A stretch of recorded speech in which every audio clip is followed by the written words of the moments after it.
This assembly witnessed absurd theatrics in the morning from the Prime Minister of Pakistan, who once again glorified terrorism that is so central to their foreign policy.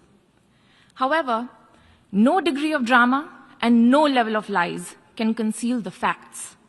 This is the very same Pakistan which, at the UN Security Council on 25th April 2025, shielded the Resistance Front, a Pakistani-sponsored terror outfit, from the responsibility of carrying out the barbaric massacre of tourists in the Indian Union territory of Jammu and Kashmir. Mr. President, a country long steeped in the tradition of deploying and exporting terrorism has no shame in advancing the most ludicrous narratives to that end.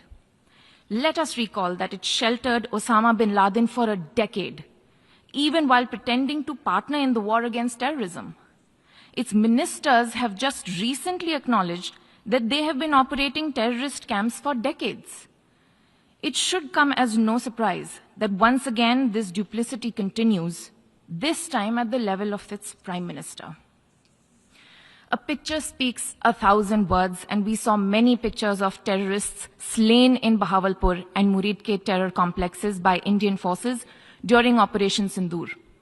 When senior Pakistani military and civilian officials publicly glorify and pay homage to such notorious terrorists, can there be any doubt about the proclivities of this regime? The Prime Minister of Pakistan also advanced a bizarre account of the recent conflict with India. The record on this matter is clear.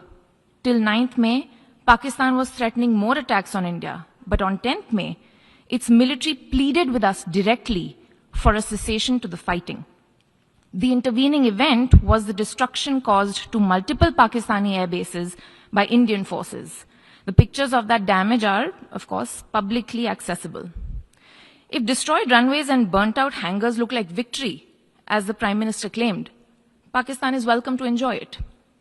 The truth is that, as in the past, Pakistan is responsible for a terrorist attack on innocent civilians in India.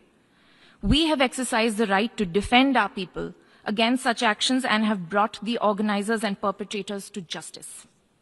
The Pakistani Prime Minister has spoken about wanting peace with India. If he is indeed sincere, the pathway is clear. Pakistan must immediately shut down all terrorist camps and hand over to us terrorists wanted in India. It is also ironic that a country which wallows in hate, bigotry, and intolerance should preach to this assembly on matters of faith. The political and public discourse of Pakistan reflects its true nature. Clearly, a look by them at the mirror is long overdue.